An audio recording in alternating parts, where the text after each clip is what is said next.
अस्सलामुअलैकुम मेरे प्यारे प्यारे व्यूवर्स को मेरा प्यार भरा सलाम। मैं हूँ हफ्सा फरीद और आप देख रहे हैं मेरा YouTube channel Hafsa Farid cookie. यहाँ हमने कढ़ाई में 1 किलो दूध को अच्छी तरह से बॉयल कर लिया और उबलते हुए दूध में हमने चिकन, लहसुन, अदरक का पेस्ट, 5-6 सब्ज़ मिर्चें और थोड़ा एक प्याज जो है अच्छी तरह चॉप करके इन को डाल दिया है और 1 चम्मच ही हमने नमक भर के डाल दिया है। अब इसको बॉयल आने के लिए हम छोड़ देते हैं पकने के लिए। यहाँ पर मैंने ढक्कन पूरा नहीं दिया, आप दिखा रही हूँ हाफ़ किया है।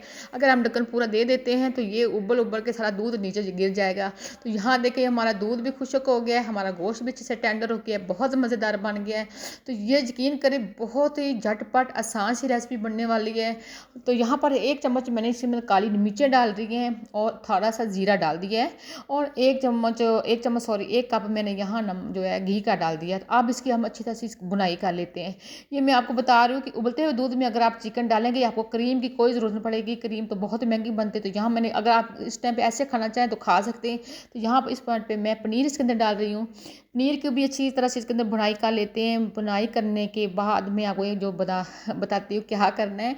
यकीन करें ये रेसिपी बहुत मज़ेदार है। मैंने अपनी बहन से शेयर करते हुए मुझे कोई ऐसा लग रहा है कि ये मुझे लगता है सब मेरी बहनें जो है ना ये व्यूअर्स ये ना रेसिपी ज़रूर बनाएंगे और ट्राई ज़रूर करना। और मेरी बेटी को खुसूसी दुआ में याद रखना। मैं आप सबसे अपील करती हूँ कि मेरी बेटी जो 4 साल की है, सीपी चाइल्ड है, तो वो खड़ी भी नहीं हो सकती, अभी बोलती भी नहीं है, ना ही वो बैठ सकती है।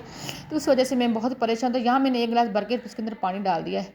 तो उसके लिए आप सबसे अपील करती हूँ कि उसके लिए दुआ ज़रूर करें। अपनी हर नमाज में मेरी बेटी के लिए ज़रूर दुआ करें। अल्लाह ताला सब बच्चों को तंदुरुस्ती और सेहत और ज़िंदगी दे। माँ बाप बहुत परेशान हैं। तो यहाँ पर मैं काफ़ी सारा इसके ऊपर सब्ज़ धनिया भी जो है वो भी डाल देती हूँ। मुझे सब्ज़ धनिया की खुशबू बहुत अच्छी लगती है। मेरे किचन में भी बहुत मज़ेदार लगी इसकी खुशबू आ रही है।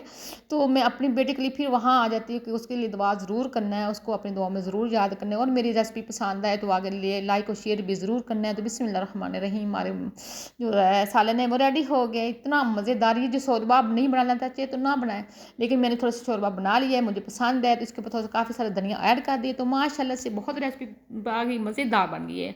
मुझे अपनी दुआओं में याद रखिए और कमेंट्स में बताना कि आप कहाँ से देख रहे हैं। अल्लाह हाफिज़।